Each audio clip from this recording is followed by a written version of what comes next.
Well, after serving nearly 3 decades in prison for a murder he didn't commit, a Maryland man is finally free thanks to a group dedicated to proving people's innocence. George Solis explains getting to this point was not easy. Today, Jerome Johnson walked out of prison happy that he can now move on with his life after having spent nearly 30 years behind bars. Getting to this point, however, was no walk in the park.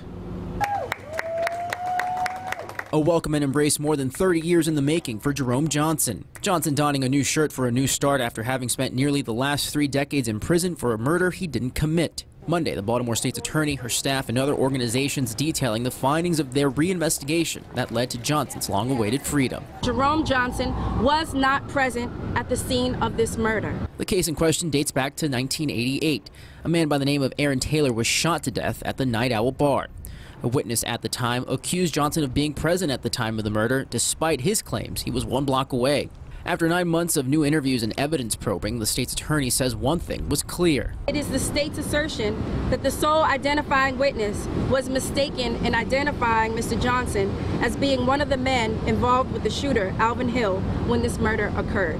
The state also announcing sworn statements from the shooter and another man convicted in the case, declaring Johnson was not there at the time of the murder.